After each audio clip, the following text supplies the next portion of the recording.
Hello and welcome to our lecture on physical layer security. Here is a brief outline for today's talk. We will start with Shannon's notion of security. We will follow it up with the wiretap model. We will then talk about the degraded wiretap model. We will introduce the notion of secrecy capacity. Then we will talk about a practical wireless scenario. Of course, we will sprinkle in some examples along the way. Of course, let us first start with the basic concept. So, as we know, secret communication can be approached from two directions. The first is to look at a hard mathematical problem and introduce it in the communication system. So, the eavesdropper or the adversary has to solve a difficult mathematical problem in finite duration of time.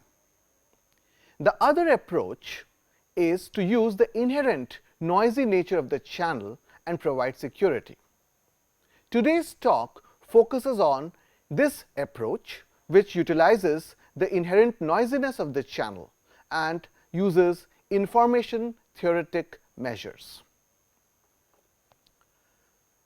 So, what is physical layer security? So far, we have assumed that there exists a secret key which is shared between the transmitter and the legitimate receiver. Now, this key is the place where security is achieved. It is a known difficult problem to solve, and we assume that there is finite computing and time resources available at the hacker. Now, the problem is that today computer systems are becoming more and more sophisticated, and in the day and age of networked computing systems, the threat is genuine. So, the other school of thought, which relies on information theoretic security, does not make any assumption about the resources, both computational and time, available with the adversary. This information theoretic encryption was first proposed by Shannon, and the idea is not to let information be leaked to the eavesdropper. In many practical systems, for example in wireless communication systems, the eavesdropper may have a worse, that is a noisier channel than the receiver, and we might use this advantage to communicate with our legitimate receiver secretly. So, let us start with Shannon's notion of security. So, the first assumption Shannon made is that both the main and the eavesdropper's channels are noiseless. So, the channels are ideal and no data is lost because of the noise in the channel. He also assumed the availability of a common secret key between the transmitter and the legitimate receiver, but not at the eavesdropper. So, Shannon defined his notion of perfect security if and only if the entropy of the message m, given that the eavesdropper observation z be equal to the entropy of the original message m. That is, h m given z is the same as h m. This simply means z does not contain any information about m. So, let us look at this block diagram.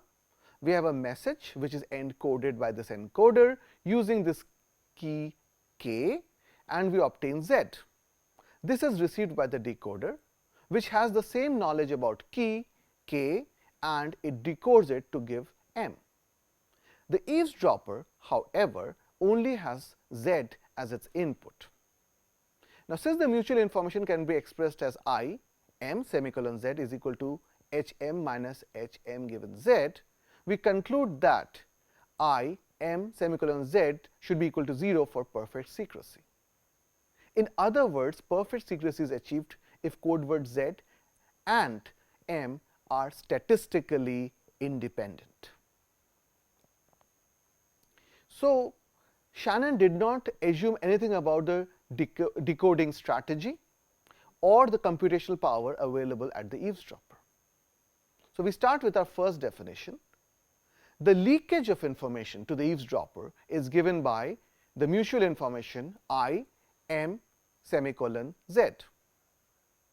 Shannon then proved that the perfectly secure communication system can happen if and only if the entropy of the shared key k is at least equal to that of the message. That is, entropy of key k, h of k, should be greater than or equal to h of m, the entropy of the message. This implies that it is necessary to use at least one secret key bit for every message bit in order to achieve perfect secrecy, which means your key should be equal to or even greater than the size of the message m. Now, is that practical? So, for the case when both key and message are binary encoded, perfect secrecy can be achieved when h of k is greater than or equal to h of m, and this can be achieved by a strategy called one-time paths. It was first proposed by Vernam in 1926. So, you have a message m, binary, XORed with key k, binary, and then you get an encoded message which is binary. It is again XORed back with key k to get back m, binary. The eavesdropper, however, has to make do with the encrypted message. Now, this initial work was exciting, but it was revisited almost 25 years later by Winer, and he made some improvements. He talked about the wiretap model. So, you have the source, the encoder encodes it to get x of n, and n represents the length of the code in terms of the code word length. It is sent over the main channel, which is tapped by the eavesdropper, and he gets Zn. So, clearly the legitimate receiver, who is here with the decoder, works on y of n, while as the wiretapped channel yields z of n. So, y of n is not the same as z of n. This is the wiretapped channel. Here x is the transmitted signal and y is the received signal at the legitimate receiver. So, the first assumption is that the wiretap is necessarily a degraded version of the main channel. So, the basic property that enables secret communication in this case, even in the absence of a shared secret key, is that the eavesdropper channel is noisier than the receiver's channel. So, Winer provided two relaxations in the earlier assumptions. First, the noiseless communication assumption. So, Winer considered a noisy main channel and a noisy eavesdropper channel as opposed to a noiseless main channel and a noiseless eavesdropper channel by Shannon. Okay. And relaxation number 2, the perfect secrecy assumption. What Winer desired was that the leakage of information at the eavesdropper to go to 0 when normalized by the block length of the code. That is, limit n tends to infinity, n is the block length of the code, normalization factor 1 over m, mutual information I between m and Zn, the observation of the eavesdropper, should tend to 0 as n tends to infinity. This is the weak secrecy constraint.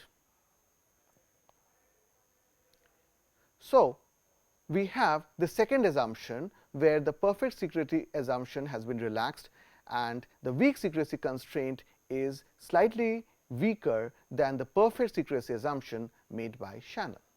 So, what are these strong and weak secrecy notions? Strong secrecy implies that the message and the eavesdropper's observations are almost independent, while weak secrecy implies that the normalized mutual information between the message and the eavesdropper vanishes. So, the strong secrecy, it is not normalized by 1 over n, and weak secrecy is normalized by the block length. Note that in this model, the presence of the wiretapper is known to the transmitter and the legitimate user. The idea is to carry out secure communications even in the presence of the eavesdropper. In classical wiretapping, as soon as the wiretap was discovered, you would discontinue communication until the wiretap was disengaged. This is not the case. We can't wait forever. We will carry out communication even in the presence of the eavesdropper. Let's start with a quick example.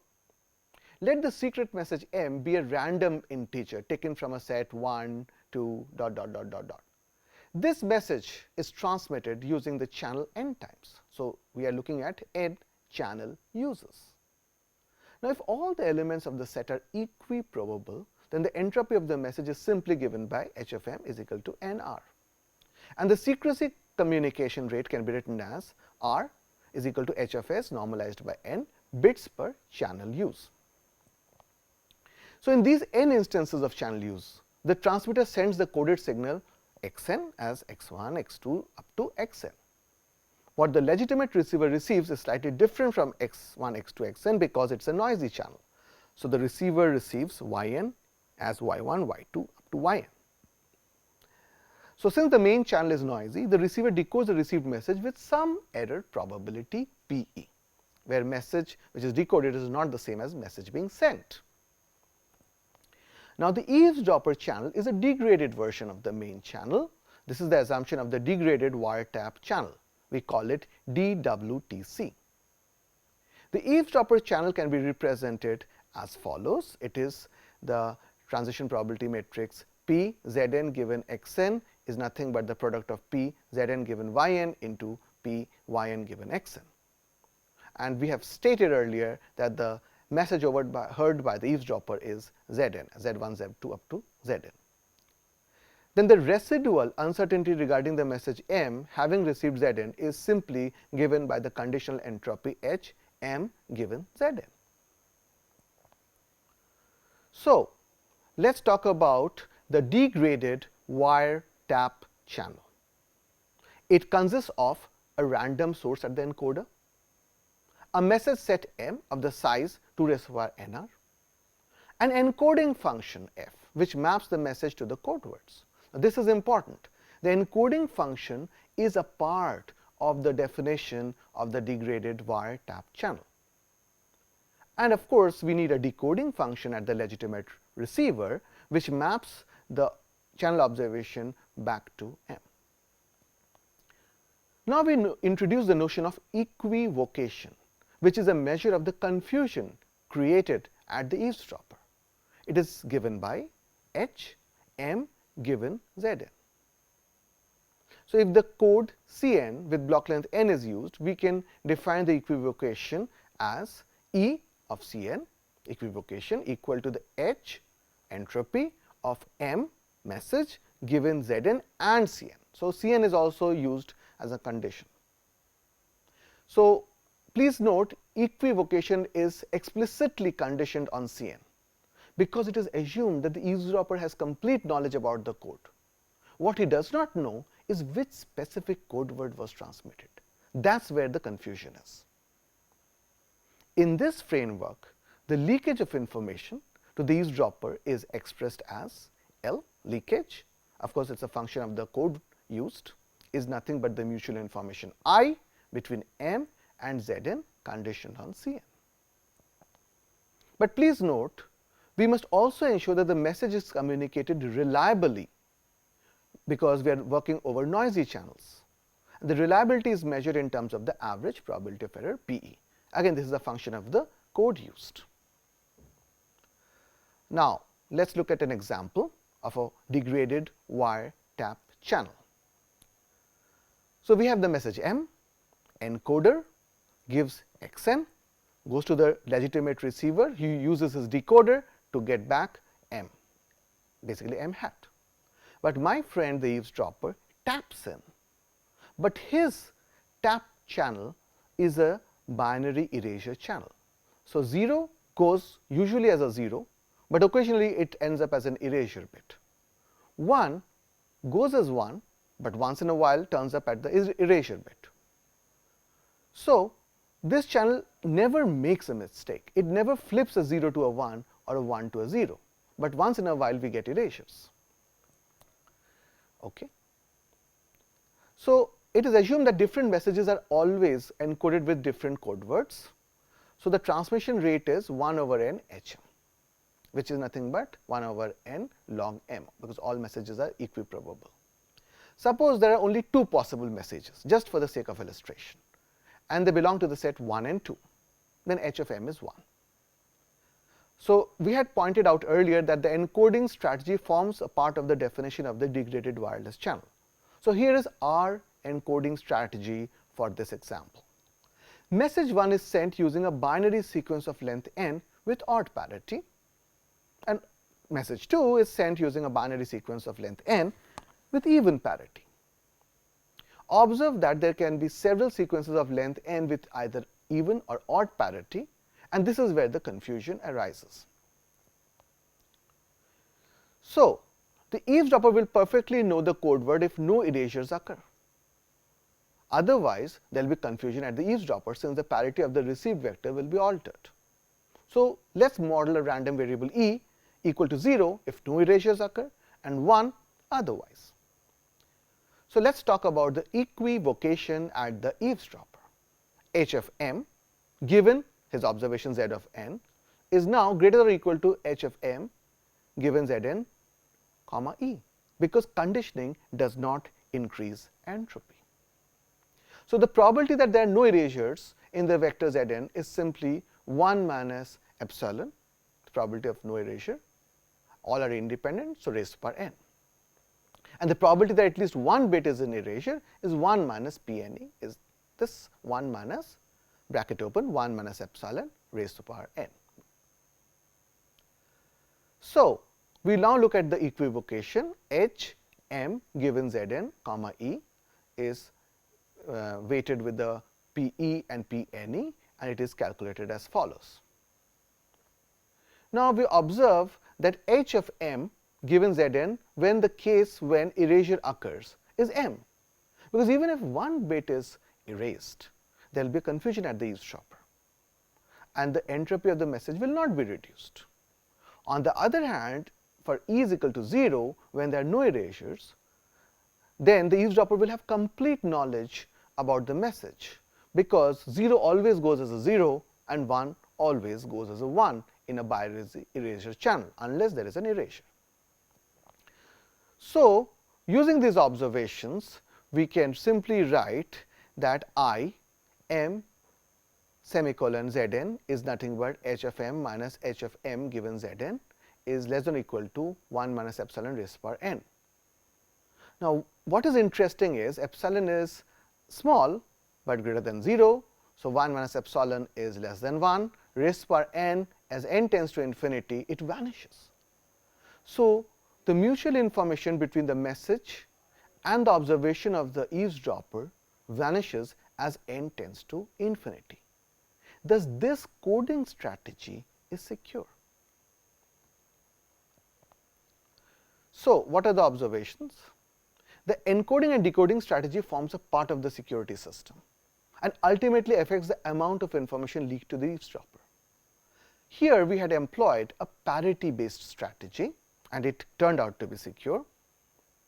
And the equivocation is a direct result of how degraded the wiretap channel is. That is the trick we are playing on. So, if you continue the example, on the x axis we plot the block length n, on the y axis we provide the mutual information I m given I m semicolon zn. So, which is the information leaked to the eavesdropper. This is for epsilon is equal to 0.01. So, very low erasure probability, fairly good channel. So, information leakage is high, but as soon as the erasure probability increases, the equivocation also increases. So, the poorer the channel of the eavesdropper, the better is the security of the system. This is also highly intuitive. So, let us define something called as an equivocation rate. The equivocation rate is the normalized equivocation expressed as delta is equal to h of m given zn normalized by h of m. So, the higher the equivocation rate, the more secure is the communication. Let us consider two extreme scenarios. Suppose h of m given zn is hm. That is, the output of the eavesdropper's channel conveys absolutely no information about the secret message and hence does not reduce the uncertainty about m.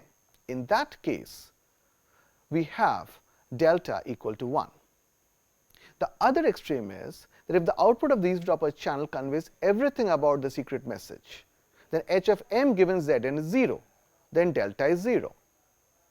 Thus, we have two objectives to fulfill simultaneously. Number one, that's about reliability. We need to have reliable communication at a reasonable transmission rate r, and at the same time secret communication at a reasonable equivocation rate delta. So, transmission rate r and equivocation rate delta. So, they form a pair. So, let us talk about rate equivocation pair. A weak rate equivocation pair R, R sub E is achievable for a degraded wiretap channel if there exists a sequence of 2 raised by nr, n codes Cn such that limit n tends to infinity, probability of error Cn is equal to 0. The first condition is about the reliability, and at the same time limit n tends to infinity 1 over n E Cn greater than or equal to Re. Okay. The second condition pertains to weak secrecy condition. Note, both these conditions may not get satisfied simultaneously. We can now start talking about something called as the rate equivocation region. A weak rate equivocation region for a degraded wiretap channel is given by R is the closure of the set R, R sub E, where R, R sub E is achievable. So, we make the following observations. If the rate equivocation pair R, R sub E is achievable, then the pair R, R sub E prime is also achievable if Re is greater than or equal to Re sub E prime. And the second observation is also very intuitive. The rate equivocation pair R, 0 is clearly always achievable. What does a typical rate equivocation region look like? Here is a plot. The x-axis is your R, the y-axis is your R sub E. So, we are talking about the information transmission rate and the secrecy rate, and you can have a region where you have the rate equivocation.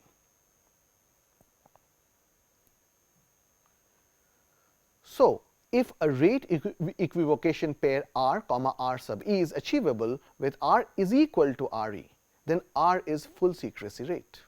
That is, Re is equal to limit n tends to infinity 1 over n h of m given Zn, which is equal to limit n tends to infinity 1 over m h of m is equal to R. So, Re equal to R.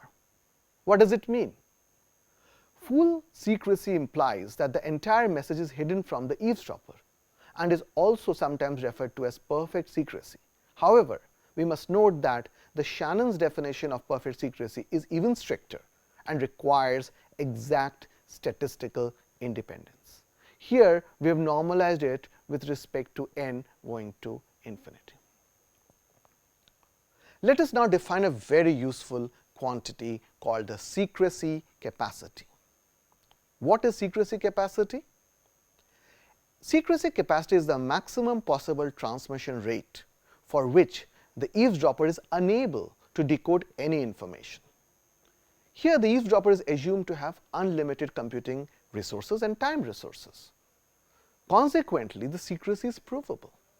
So, we cannot make this assumption that the eavesdropper must have only so much time or so much computing resources. He can have whatever he wants in the world, right? So, secrecy capacity is the maximum rate at which secret information may be sent to the receiver under perfect secrecy. This is a very intuitive definition also. So, what is the secrecy capacity of a degraded wiretap channel? It is represented as C sub s for the secrecy capacity of the degraded wiretap channel as the maximum over input probability p of x, mutual information I between x semicolon y given z. This is nothing but max over px input probabilities I x semicolon y minus I x semicolon z.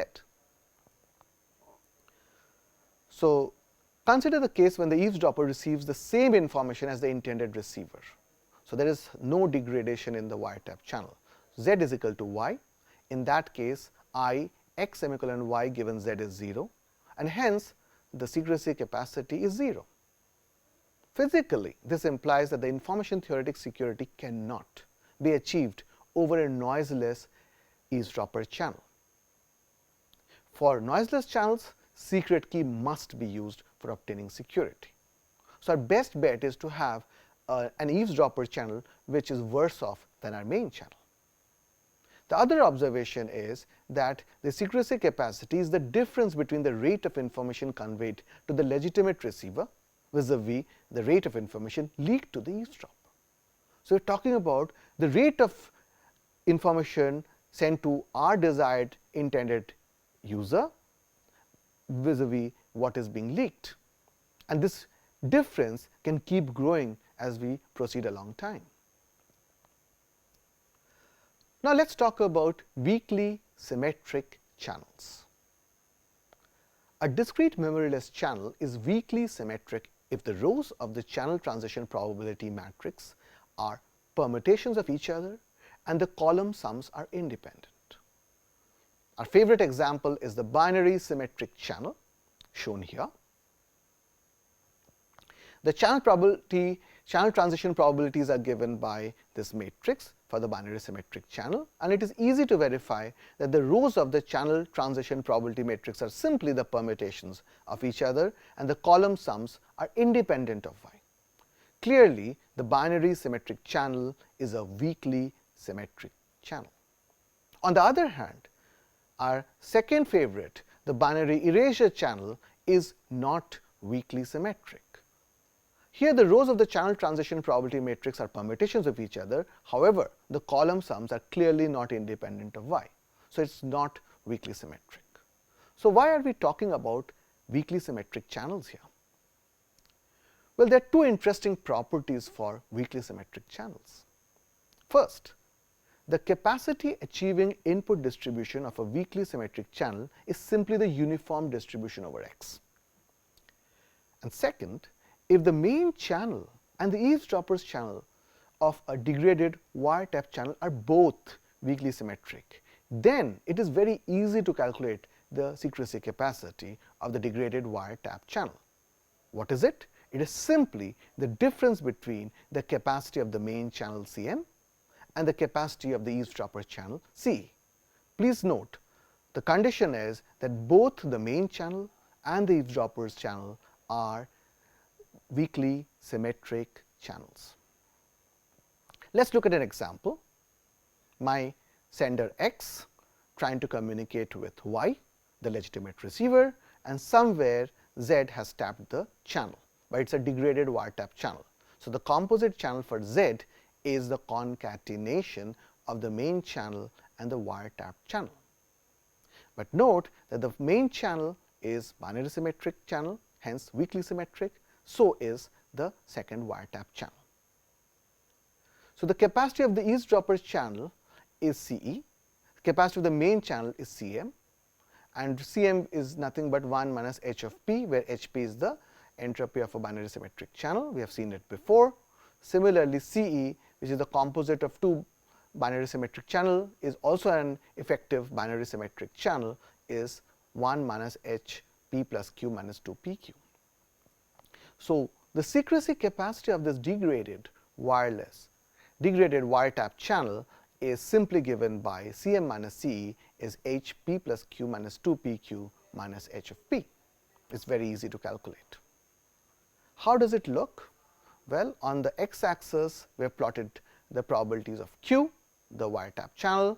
On the y axis we have p, the probability of error for the main channel.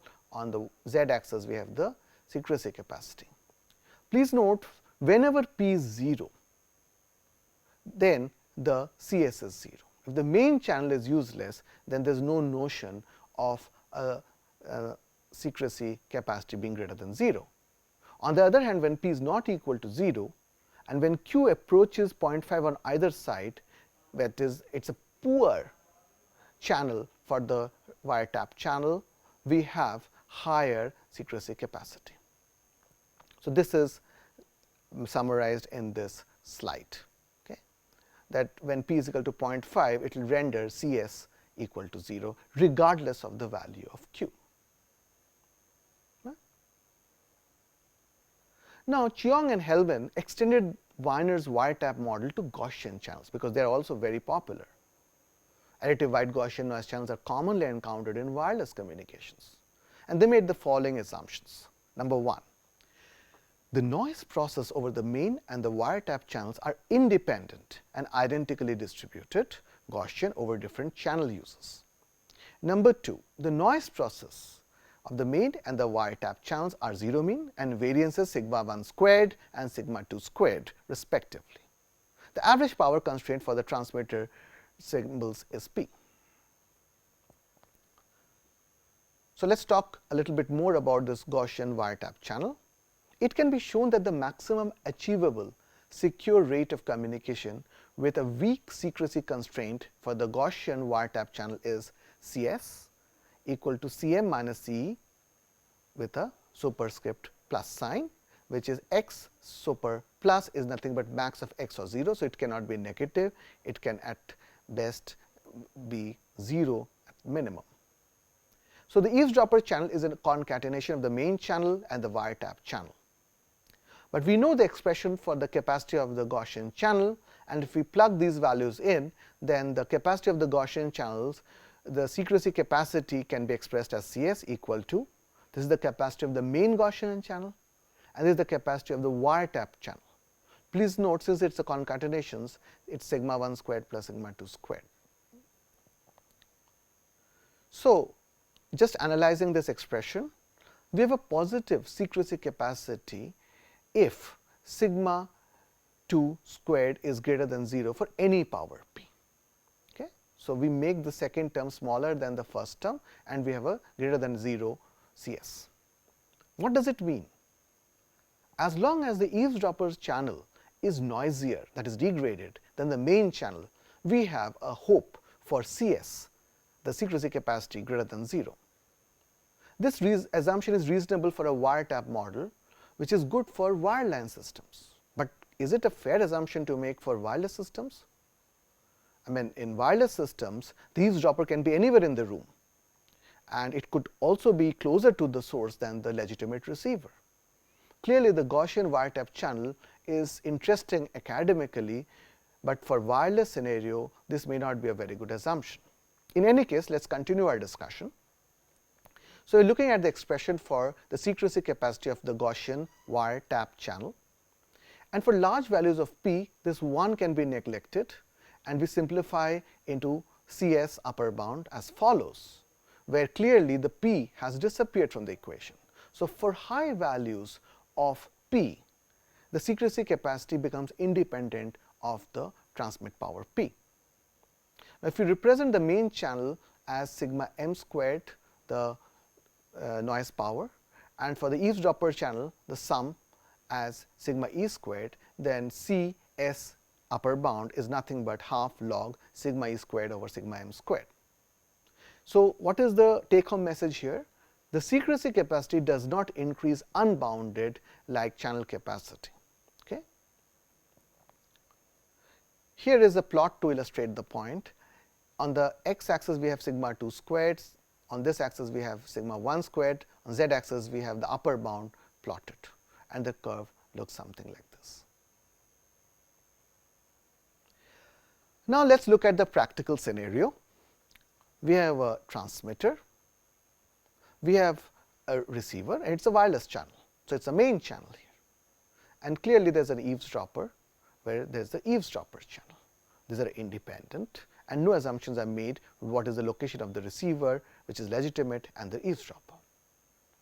So, let us put the transmitter somewhere in the room and we introduce our friend the legitimate receiver, who is trying to communicate with the transmitter.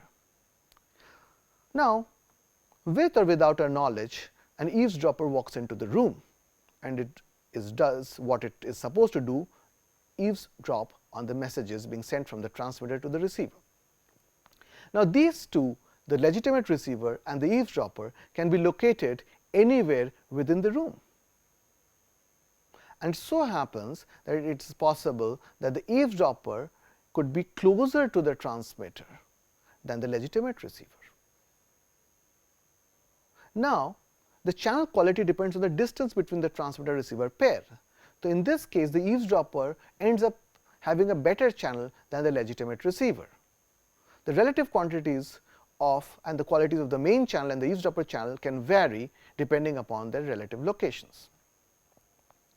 So, this degraded wiretap channel model is interesting mathematically, but not practical for wireless scenarios, because in wireless scenarios this eavesdropper can be present anywhere and it can stick up the antenna and listen it. So, that both the legitimate receiver and eavesdropper are free to move around and their channels can be different, better with respect to each other, we have no control on that.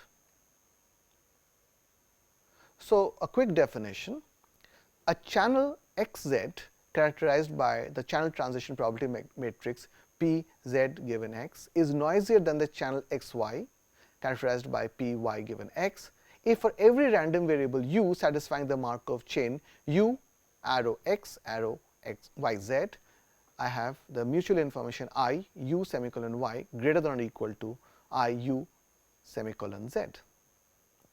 A channel is characterized by P y given x and is said to be more capable than the channel P z given x if the mutual information I x semicolon y is greater than or equal to I x semicolon z for all inputs x. So, less noisy implies more capable. So, let us summarize what we have learned today.